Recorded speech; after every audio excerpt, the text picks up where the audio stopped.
Hello everybody, সবাই আশা করি ভালো আছো। যাই হোক, সবাই ভালো আছো এই কথাটা বলতে হয় মানে ভিডিও শুরু করার আগে।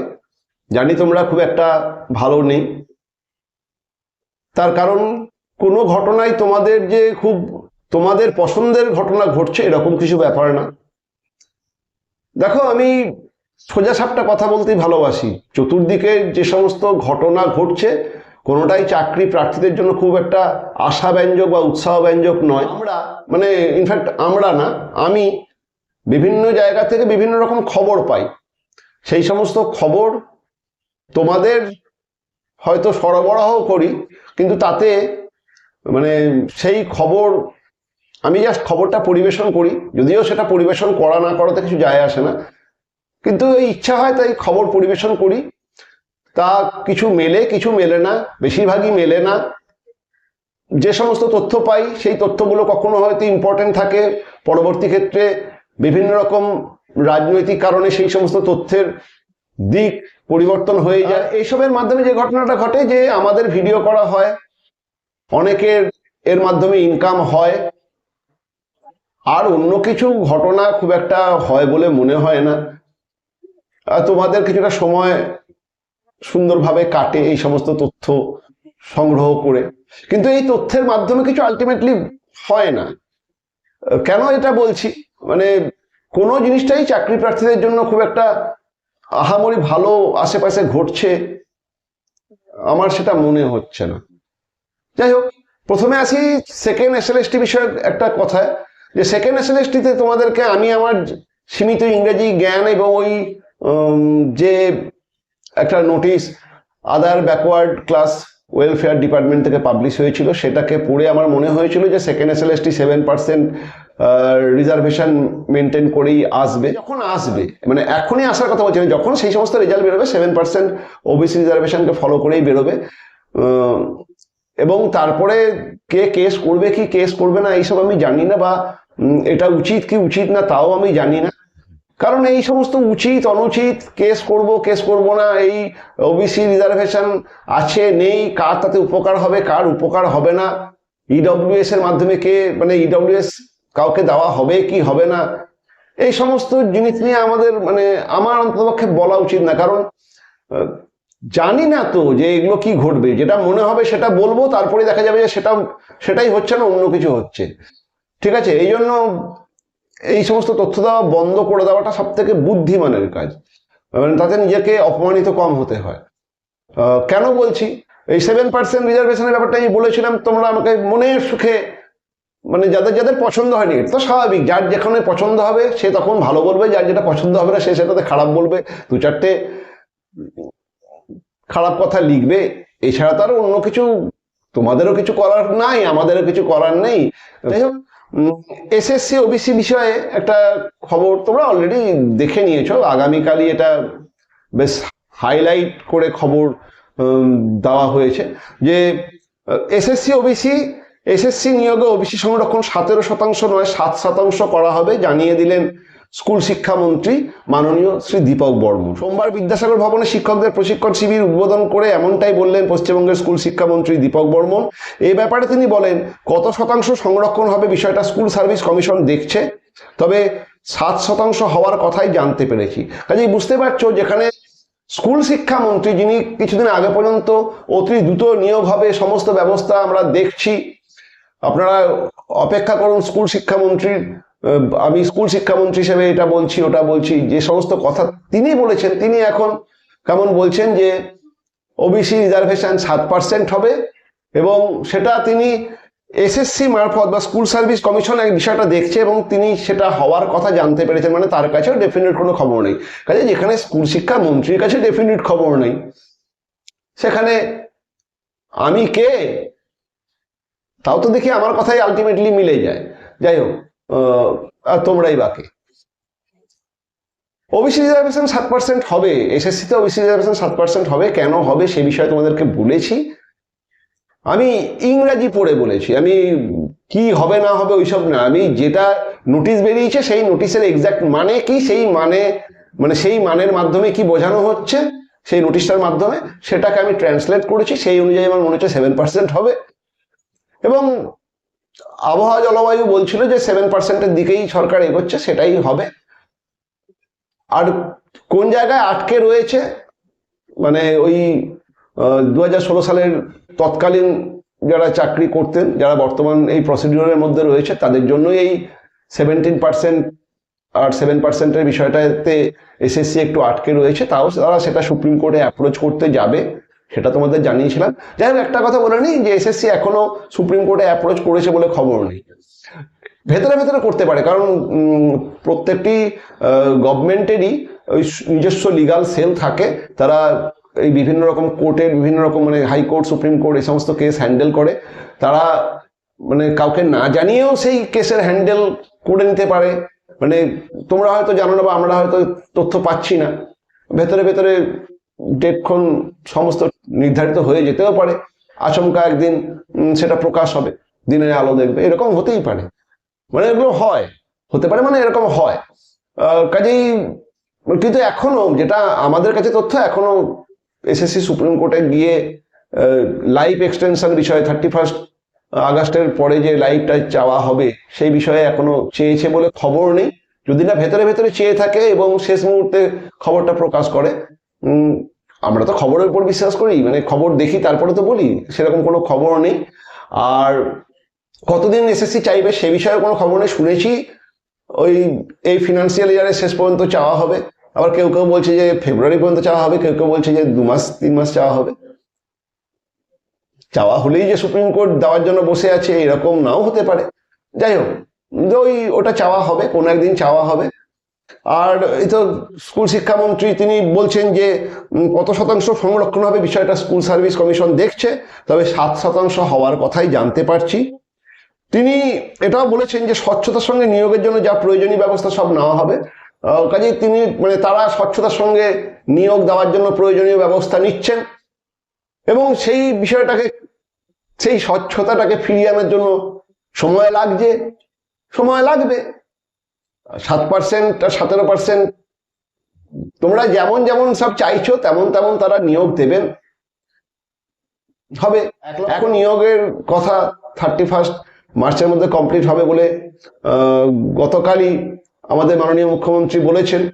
আবার সেই মিটিং শেষে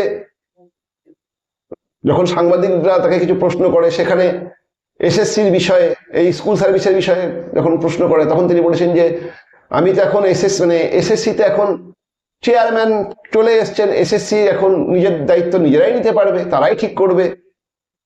তিনি তার কিছুক্ষণ আগেই মঞ্চে বলেছেন যে 1 লক্ষ নিয়োগ 31 মার্চের মধ্যে হবে এবং সেখানে নিশ্চয়ই শিক্ষক থাকবেন, হলে এত নিয়োগ হবে কোথায়?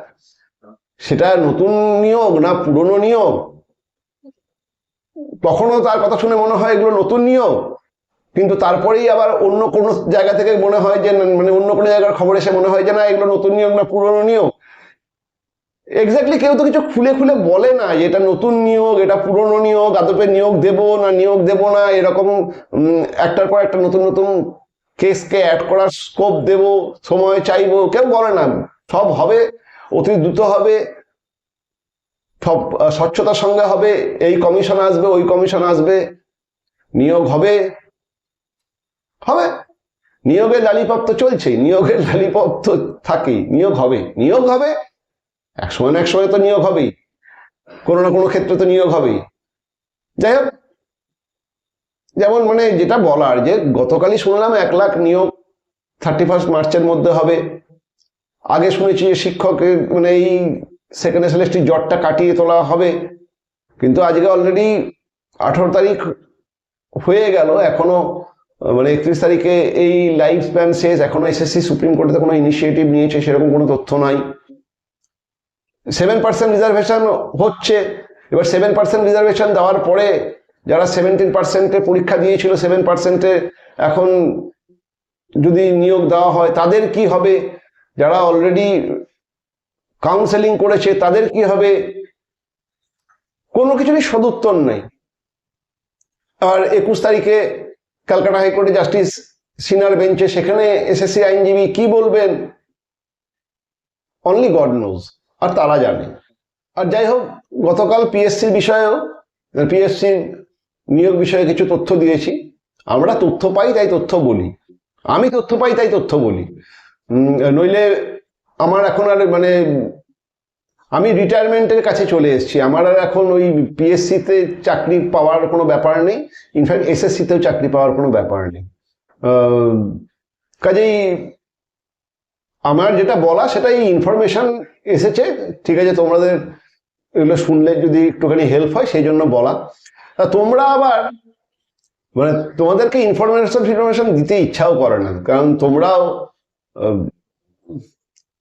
এবার তোমরা বলবে, একজন যেমন আজকে সকালবেলায় একটা মেসেজ দেখলাম যে স্যার কালকে আপনি যা বলেছেন সেটা হবে না, যে কোন একজন স্যার তিনি বলেছেন। এবার কোন স্যারের কথা বলছে আমি সমস্ত স্যারদেরকে চিনিও না, চিনি না, জানি না, কাজেই কারোর সম্পর্কে কোনো স্যারের রেফারেন্স দিয়ে কালকে একজন পুলিশেতে কোন স্যার তিনি খুব ছাত্রদের জন্য করেছেন, আবার আজকে পিএসসিতে কোন স্যার তিনি তথ্য দিয়েছেন, সেই স্যাররাও তথ্য দেন, আমিও এক স্যার, আমিও তথ্য দিই। যাই হোক, এবার কোন স্যার কি তথ্য দিয়েছেন আমি জানি না, আর হতে পারে তাদের কথাও হতে পারে।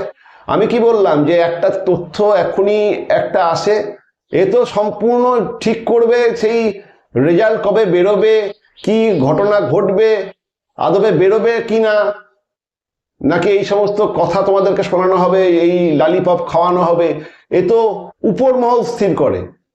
লোয়ার লেভেলে কিছু খবর ছড়িয়ে দেওয়া হয়, সেই খবরগুলো আমাদের মতো চুনুপুটিরা সংগ্রহ করে, তোমাদেরকে সেগুলো প্রেজেন্ট করে, এরপরে আমরা বোকা তাই প্রেজেন্ট করি, আমি বোকা তাই প্রেজেন্ট করি, আর তারপরে মানে অপেক্ষা করি কখন তোমরা আমাকে মিষ্টি মিষ্টি কথাতে অপমান করবে। এবারে যে স্যার এই তথ্য দিয়েছেন তিনি তার আগে যা যা তথ্য দিয়েছেন সব মিলেছে কি কথাগুলো জানতে হবে। তিনি মানে আমি জানি না কোন স্যার কি তথ্য দিয়েছেন, যা যা তথ্য তিনি তো আজকে নিশ্চয়ই তথ্য প্রথম দেবেন না, তিনি নিশ্চয়ই আগেও দিয়েছেন, তার সমস্ত তথ্য কি সবসময় মিলে গেছে? Is it possible? সেই স্যার কি ভগবান? যাই হোক, আর অ্যাট প্রেজেন্ট তিনি যে তথ্য দিচ্ছেন সেটা অবশ্যই মিলতে পারে, আমি যে তথ্য দিচ্ছি সেটা নাই মিলতে পারে, তার কারণ আমি একটা খবর পেয়েছি দিয়েছি। এরপরে যদি মানে যারা এই সমস্ত চাকরিগুলো দেবে, সরকার যদি ভাবে যে না এটা সেপ্টেম্বরের জায়গায় অক্টোবরে বের করব, অক্টোবরের জায়গায় ডিসেম্বরে বের করব, ডিসেম্বরের জায়গায় পরের বছর ডিসেম্বরে বের করব, সেই ঘটনাটাই ঘটবে, সেই ঘটনাটাই ঘটবে। কাজেই ওই তথ্যপত্র বা এই সমস্ত ইনফরমেশন তো বিশ্বাস করার নেই। আমি আজকে শুনছি পিএসসি ক্লার্কশিপের মাধ্যমে 8,000+ চাকরি হবে, একজন শুনেছে 7,000+ চাকরি হবে, একজন শুনেছে 9,000+ চাকরি হবে।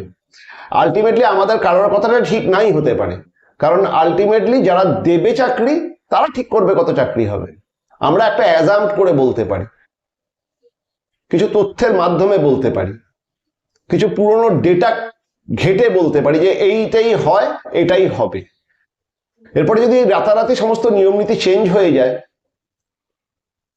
দেখতে পাচ্ছ তো যে মন্ত্রীরা একটা কথা আজকে বলছে, তার 2 ঘন্টা পরেই অন্য কথা বলছে, 3 ঘন্টা পরে আবার অন্য কথা বলছে। মাননীয় মুখ্যমন্ত্রী গতকালই বললেন যে 31 মার্চের মধ্যে নিয়োগ 1 লক্ষ নিয়োগ হবে, প্রচুর এসএসসির মাধ্যমে প্রচুর নিয়োগ হবে। তারপরেই যখন তাকে জিজ্ঞেস করা হচ্ছে যে এসএসসির মাধ্যমে নিয়োগের বিষয়টা, তিনি বলছেন যে এসএসসিতে তো এখন আমরা সন্ন্যাসীদেরকে রেখে দিয়েছি, এসএসসি নিজস্ব চেয়ারম্যান চলে এসছে, সন্ন্যাসীদের রেখে দিয়েছি, সবকিছু মানে কেউ আর বলতে পারবে না যে কোনো দুর্নীতি হচ্ছে। দুর্নীতি হচ্ছে কেউ বলতে পারবে না, মানে দুর্নীতি মুক্ত চাকরি দেওয়া হবে, কিন্তু কথা হচ্ছে চাকরিটা কবে দেওয়া হবে, মানে ঘটনাটার কালমিনেশনটা কবে হবে সেটার কোনো উত্তর নেই। সন্ন্যাসীরা এসএসসি বডিতে চলে এসছেন, এসএসসি চেয়ারম্যান চলে এসছে, এরপরে যা ঘটনা ঘটবে এসএসসি চেয়ারম্যান এবং সেই বডি ডিল করবে, আর অন্যদের সেই বিষয়টার সম্পর্কে আইডিয়া নেই। যে শিক্ষামন্ত্রী বলছেন যে এসএসসি মনে হচ্ছে ওটা করবে, তা শিক্ষামন্ত্রীর কাছে ইনফরমেশন নেই এসএসসি কি করতে যাচ্ছে, মুখ্যমন্ত্রীর কাছে ইনফরমেশন নেই যে এক্স্যাক্টলি কি ঘটনা ঘটতে যাচ্ছে। সেখানে কারা আমরা কারা? ওকে। আর পিএসসির যে তথ্যগুলো বলেছি সেটা পিএসসি চেয়ারম্যানের বক্তব্য অনুযায়ী বলেছি, আরো কিছু তথ্য পেয়ে বলেছি। এখন যদি পিএসসি চেয়ারম্যান স্থির করেন যে না, এই ঘটনা এরকম ভাবে ঘটবে না, এটাকে আর একটু ঝোলানো দরকার, ঝোলাবেন। যদি মনে করেন যে না, এটা ঝোলাবো না, এটাকে তাড়াতাড়ি দেবেন। যাই হোক, সবাই ভালো থেকো, সুস্থ থেকো, আর মন দিয়ে এই সমস্ত খবরগুলোকে ভালো করে দেখো। দেখা হবে পরের ভিডিওতে।